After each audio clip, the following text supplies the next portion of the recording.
Hi guys, welcome to the channel. बहुत सारे बच्चे आरबीआई के लिए प्रिपेयर कर रहे हैं। मेरी पुरानी वीडियोस को देखकर उनके काफ़ी सारे क्वेश्चंस मैंने ऑलरेडी रिजॉल्व करे हैं, लेकिन कुछ ऐसी क्वेरीज़ आ रही हैं जो मुझे लगता है कि बाकी स्टूडेंट्स की भी हो सकती हैं जो आरबीआई या सेबी या नबार्ड एग्ज़ाम के लिए प्रिपेयर कर रहे हैं। तो बहुत सारे बच्चे मुझसे ये पूछते हैं कि सर स्ट्रैटेजी क्या रखनी है आरबीआई के लिए, फ़ेज़ 1 पहले करना है, फ़ेज़ 2 पहले करना है, या दोनों को इकट्ठे एक साथ करना है। इस वीडियो में मैं पर्टिकुलरली इसी पर्टिकुलर स्ट्रैटेजी के बारे में बात करने वाला हूँ आरबीआई के लिए।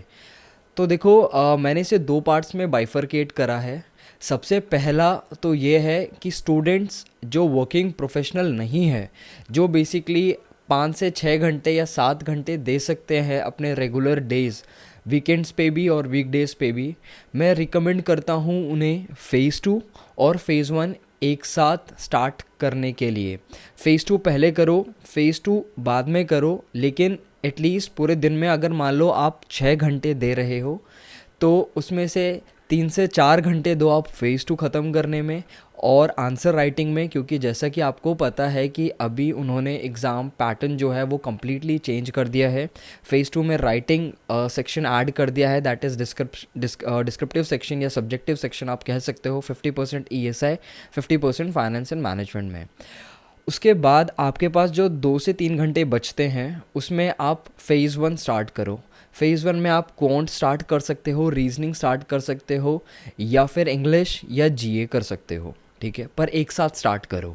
जो वर्किंग क्लास है, जिनका वर्किंग शिफ्ट होता है सुबह 9 बजे से 6 बजे तक, मान लो जो बैंकिंग सेक्टर में है या कॉर्पोरेट सेक्टर में है।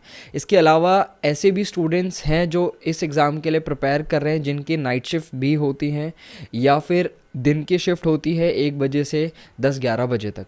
तो उनके लिए सिंपल सी स्ट्रैटेजी है कि आप 3 से 4 घंटे दे सकते हो, उससे ज़्यादा नहीं दे सकते, उससे कम दे सकते हो आप, कोई भी प्रॉब्लम नहीं है। स्टार्टिंग में मेजर चंक्स ख़त्म करो, स्टैटिक पोर्शन फ़ेज़ 2 का, ईएसआई और फाइनेंस और मैनेजमेंट। जैसे ही आप 2 से 3 महीने में वो ख़त्म कर लोगे 70 to 80%, उसके बाद स्विच करो फ़ेज़ 1 में और फ़ेज़ 1 ख़त्म करो अभी। अगर आप अभी स्टार्ट कर रहे हो प्रिपरेशन, तो नॉर्मली स्टूडेंट क्या गलती करता है कि फ़ेज़ 1 पहले स्टार्ट करता है।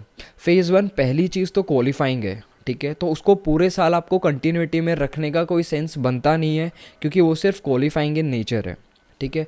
तो अगर आप मान लो इनिशियल डेज़ में फ़ेज़ 1 ख़त्म करते हो, फ़ेज़ 2 स्टार्ट करते हो फ़ेज़ 1 छोड़कर कि फ़ेज़ 1 अब मेरा हो चुका है, let's move forward to phase 2 and complete ESI, finance management and English descriptive.